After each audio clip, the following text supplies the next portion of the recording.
The title suggests a story buried under layers of fear, secrecy, and unsettling discoveries, hinting that the Harper Quad Sisters were far more than just a rare set of quadruplets.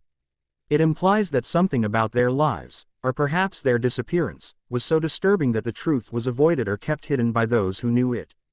The words terrifying truth paint a picture of revelations that could shake the very foundation of what people believed about their family, their town, or the events surrounding them. It tells the reader that what appears on the surface is only a fraction of what really lies underneath.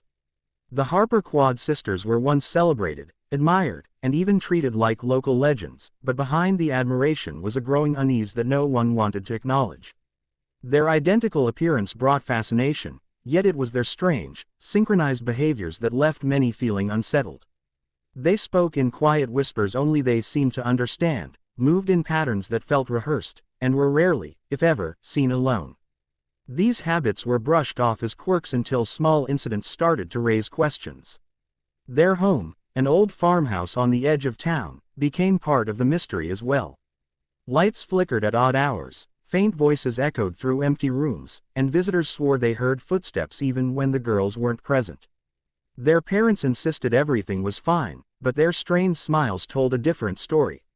Rumors began to grow like shadows, rumors of unusual rituals, strange sightings near the woods, and the sisters' disturbing ability to vanish and reappear without being noticed. As the sisters grew older, their behavior shifted from merely unusual to deeply alarming. They developed a habit of recording conversations they were never part of and sketching faces of people they had never met.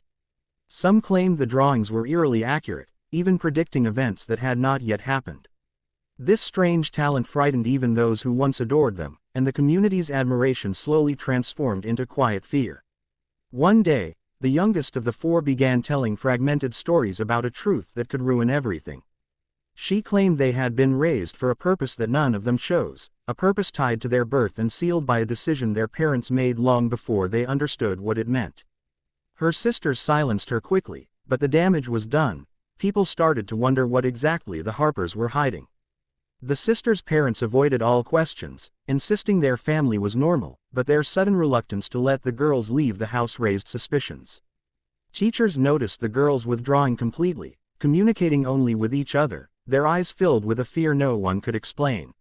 Something was changing inside the Harper household, something that made even adults nervous to approach them. One evening, a neighbor reported seeing the girls in the backyard standing in a perfect circle, holding hands, unmoving, staring straight at the sky. By the time anyone came to check, the sisters were inside, acting as though nothing unusual had happened. But after that night, the atmosphere around them seemed heavier, darker, almost as if they were carrying something no child should ever hold.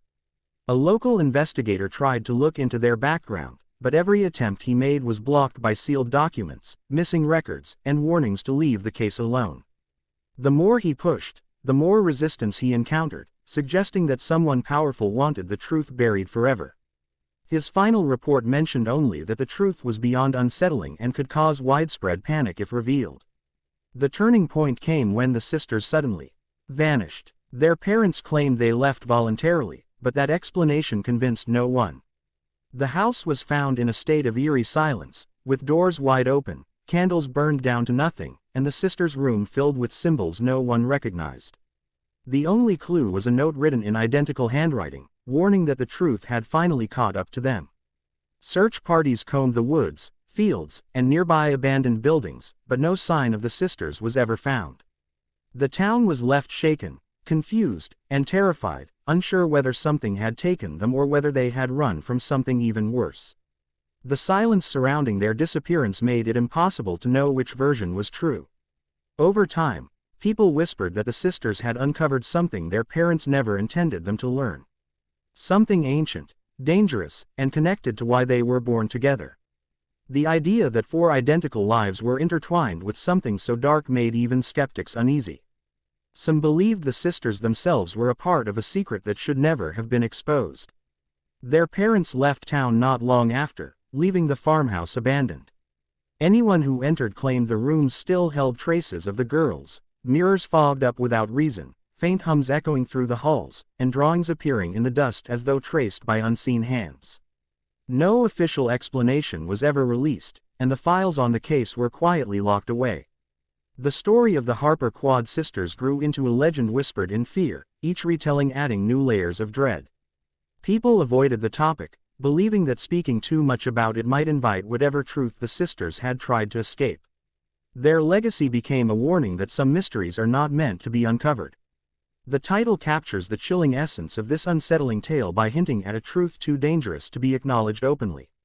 It promises revelations that could disturb even the bravest reader, suggesting the secrets behind the Harper Quad Sisters were never simple, never innocent, and never meant to come to light.